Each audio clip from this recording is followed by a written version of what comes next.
ഒരിക്കലും ഒരു സഹാബി റസൂലിൻ്റെ അടുക്കൽ വന്നിട്ട് പറഞ്ഞു, നബി, എനിക്ക് വലിയ ഇഷ്ടമാണ് അങ്ങേ, മറ്റെന്തിനേക്കാളും എനിക്ക് ഏറ്റവും പ്രിയപ്പെട്ടവൻ അങ്ങാണെന്ന് പറഞ്ഞു.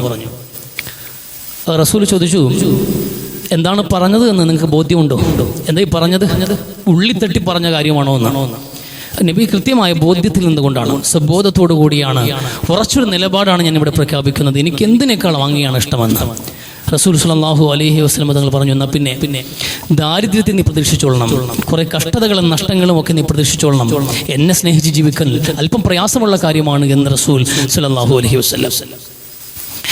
ഇത് വലിയ പൊരുളുകളുള്ളൊരു വാചകമാണ്. അതിന് ചില ഭാഗങ്ങൾ നമുക്ക് വ്യക്തമായി മനസ്സിലാക്കാവുന്നതാണ്. ഇസ്ലാമിൽ ജീവിക്കുക, മുഹമ്മദ് നബി സ്വല്ലല്ലാഹു അലൈഹി വസല്ലം തങ്ങളുടെ പ്രവാചകത്വം അംഗീകരിച്ച് പ്രവാചകന്റെ ജീവിതചര്യകളെ ചിട്ടയായി ജീവിതത്തിലേക്ക് പകർത്തി കറകളഞ്ഞൊരു മുസ്ലിമായി ജീവിക്കുമ്പോൾ ഒരുപാട് പ്രതിസന്ധികൾ നമ്മൾ തരണം ചെയ്യേണ്ടി വരും. അതിലെല്ലാ തരം പരീക്ഷണം ഉണ്ടാകും. സാമ്പത്തികമുണ്ടാകും, ശാരീരികമുണ്ടാകും, മാനസികമുണ്ടാകും. എല്ലാ തരത്തിലുമുള്ള കഠിനമായ പരീക്ഷണങ്ങൾ നമ്മൾ പ്രതീക്ഷിക്കണം. അത് ലോകത്ത് അവസാനം വരെ നിലനിൽക്കും. അതിൻ്റെ ചില സാമ്പിളുകളാണ് നമ്മുടെ രാജ്യത്ത് ഇപ്പോഴും കണ്ടുകൊണ്ടിരിക്കുന്നത്.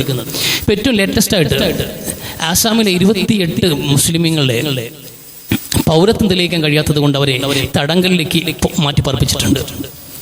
നൂറ്റാണ്ടുകളായി തലമുറകളായി രാജ്യത്ത് ജീവിച്ചു വന്ന ഒരു കുടുംബത്തിലെ അംഗങ്ങളാണ്. 28 പേര് അവരെ പ്രിയപ്പെട്ടവരുടെ നിന്ന് പറിച്ചെടുത്തുകൊണ്ട് പോയി തടങ്കൽ പാളയത്തിലേക്ക് പാർപ്പിക്കുമ്പോൾ അതിൻ്റെ സങ്കടം എത്രത്തോളം ഉണ്ട് എന്ന് ആലോചിക്കണം.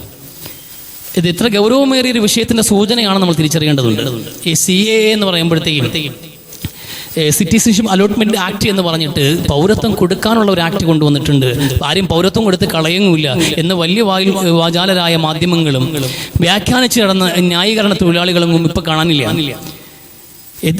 ഈ പൗരത്വം കൊടുക്കുക എന്ന് പറഞ്ഞപ്പോൾ തന്നെ അവിടെ എഴുതി ചേർക്കപ്പെട്ട നിബന്ധനകൾ നമുക്ക് വ്യക്തമാണല്ലോ. ഇന്ത്യയുടെ അയൽ രാജ്യങ്ങളിൽ നിന്നുള്ള മുസ്ലിമീങ്ങളല്ലാത്ത എല്ലാ മതക്കാർക്കും പൗരത്വം കൊടുക്കും എന്ന് പറയുമ്പോൾ അവിടെ വ്യക്തമാണല്ലോ മുസ്ലിമീങ്ങൾക്ക് പൗരത്വം കൊടുക്കില്ല എന്നില്ല. അപ്പോൾ മുസ്ലിമീങ്ങളായി രാജ്യത്ത് കാലങ്ങളായി ജീവിച്ചു പോകുന്നവരെ സംശയം നിൽക്കുന്നവർ പൗരത്വം തെളിയിക്കാൻ വേണ്ടിയിട്ട് എംപ്ലോയീസ് ഉദ്യോഗസ്ഥന്മാർ ആവശ്യപ്പെടുന്ന തെളിവുകൾ അവരാവശ്യപ്പെടുന്ന തെളിവുകൾ സബ്മിറ്റ് ചെയ്യാൻ കഴിയാതെ വരുമ്പോൾ അയാളെ പൗരത്വം നിഷേധിക്കുക. നിങ്ങൾക്ക് ഈ രാജ്യത്ത് പൗരത്വം തെളിയിക്കാൻ കഴിഞ്ഞിട്ടില്ല, അതുകൊണ്ട് നിങ്ങൾ ഇവിടുത്തെ ഈ രാജ്യത്ത് പൗരനല്ല, അതുകൊണ്ട് നിങ്ങൾ തടവറയിൽ പോകേണ്ടതുണ്ട് എന്ന് നിയമം കൊണ്ട് എന്ത് ചെയ്യുക, ഒരു പീഡിതെടുക്കുന്ന ഒരു സാഹചര്യം ഇവിടെ നിലനിൽക്കുന്നുണ്ട്. 28 പേരിൽ തീരില്ല. ഇത് അസാമിലും ബംഗാളിലും വ്യാപകമായി നടക്കുകയും ക്രമേണ അത് രാജ്യവ്യാപകമായി നടന്നാൽ പോലും അത്ഭുതപ്പെടേണ്ടതില്ല. കാരണം RSSന്റെ ചാലകശക്തികളായി നിൽക്കുന്ന ഒരു ഭരണകൂടമാണ് ഈ രാജ്യത്ത് ഭരിച്ചുകൊണ്ടിരിക്കുന്നത്. RSS സ്വമേധയാ തന്നെ ഭീകര സംഘടനയാണ്. വംശീയ ഉന്മൂലനത്തിന് അവർ ഒപ്പുകൂട്ടി അജണ്ടകളുമായി കടന്നു വന്നവരാണ്. ഇനി അവർ മാറാൻ തീരുമാനിച്ചാൽ പോലും അവരെ ഇനി മാറാൻ സമ്മതിക്കാത്ത ബന്ധങ്ങളാണ് അവർക്കുള്ളത്. പലസ്തീനും ഇന്ത്യയും തമ്മിൽ വലിയ ദൂരമില്ല എന്ന് മനസ്സിലാക്കണം. പലസ്തീനിൽ മുസ്ലിമുകൾ ഉന്മൂലനം ചെയ്യുന്ന അതേ ക്രൂരസംഘമായ ഇസ്രായേലുമായിട്ടാണ് ഇവർക്ക് ഏറ്റവും വലിയ കണക്ഷൻ ഉള്ളത്. ഇപ്പൊ ഇസ്രായേൽ ജൂത സമൂഹത്തെ സംബന്ധിച്ചിടത്തോളം ശത്രുവിന്റെ പിഞ്ചു മക്കൾ പോലും ഇന്ന് ചോരക്കുഞ്ഞായി പിറന്നു വീണ കുഞ്ഞിനോട് പോലും കാരുണ്യം കാണിക്കാൻ പാടില്ല എന്ന പ്രഖ്യാപിത നയമുള്ള ഒരു സമൂഹത്തിന്റെ പിൻതലമുറയിൽ വന്നവരാണ് ഇന്ന് ഇസ്രായേൽ ജീവിക്കുന്നവർ. ആ സമൂഹത്തിന്റെ അതേ ചുവടുകളുമായി ഈ രാജ്യത്ത് കളനിറഞ്ഞുകൊണ്ടിരിക്കുകയാണ് RSS. ഈ സമൂഹം ഒന്നടങ്കം മുസ്ലിമുകളെ വംശീയമായി ഉന്മൂലനം ചെയ്യുന്നതിന്റെ ഭാഗമായി നടക്കുന്ന നീക്കുപോക്കുകളുടെ ഒരു ഭാഗം മാത്രമാണ് ഇത് എന്ന് തിരിച്ചറിയാൻ വലിയ ബുദ്ധിയും വേണ്ടതില്ല. പക്ഷെ ഇവിടെ 140 കോടി ഇന്ത്യക്കാരും 20 കോടിയിലേറെ വന്ന മുസ്ലിമീങ്ങളും നിസ്സംഗതരായി നോക്കി നിൽക്കുമ്പോൾ നമുക്ക് വേറെ ഒന്നും ഇവിടെ പറയാനില്ല. ഇവിടെ പറയാൻ ഇത്രയേ ഉള്ളൂ, മുസ്ലിങ്ങൾക്ക് ഇത് പറഞ്ഞിട്ടുള്ളതാണ് എന്നുള്ളതാണ്. ഇതിന്റെ രാഷ്ട്രീയപരമായി വേറെയുണ്ട്, പ്രതിരോധപരമായി വേറെയുണ്ട്. ഈ ഒരു ഇന്ത്യക്കാരൻ എന്ന നിലയിലും ഒരു യഥാർത്ഥ മുസ്ലിം എന്ന നിലയിലും നമുക്ക് പറയേണ്ട മേഖല വേറെയാണ്, നമുക്ക് ചെയ്യേണ്ട മേഖലയും വേറെയാണ്. പക്ഷേ ഇത്രയും നിശബ്ദരായ നിഷ്ക്രിയരായ ഒരു സമൂഹത്തിന് മുമ്പിൽ ഇതൊന്നും പറഞ്ഞിട്ട് കാര്യമില്ല. നമുക്ക് ഇത്രയേ പറയാനുള്ളൂ, ഈമാനെങ്കിലും നന്നാക്കി വെക്കുക. ഇതൊക്കെ നമ്മൾ പ്രതീക്ഷിക്കണം. അള്ളാഹുവിന്റെ സഹായമല്ലാതെ മറ്റൊരു വ്യവസ്ഥകളെ നമ്മളെ സഹായിക്കാൻ വരില്ല.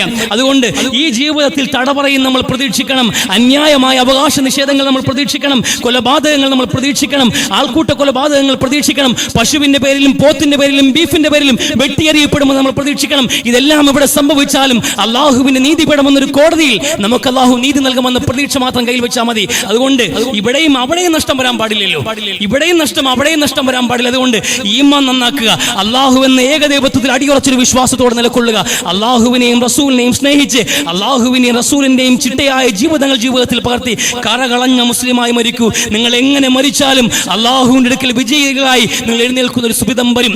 ആ ദിവസം അക്രമകാരികളെല്ലാം അള്ളാഹു സുബ്ഹാനഹു സുബ്ഹാനഹു വ തആല പിടിച്ചു ശിക്ഷിക്കുന്ന നിമിഷമുണ്ട്. അന്ന് നിങ്ങൾക്ക് ആനന്ദ കണ്ണീരുണ്ടാകും, നിങ്ങൾ സന്തോഷിക്കുമെന്ന് ഖുർആൻ പഠിപ്പിക്കുന്നുണ്ട്. അതുകൊണ്ട് വളരെ ആപേക്ഷികമായി നടക്കുന്ന ഈ ആക്രമണങ്ങളിൽ പതറിപ്പോകാതിരിക്കാൻ വിശ്വാസികൾ കഴിയണം. ഈമാനെങ്കിലും ബലപ്പെടുത്തി നിൽക്കുക. അല്ലാഹു തൗഫീഖ് നൽകി അനുഗ്രഹിക്കട്ടെ.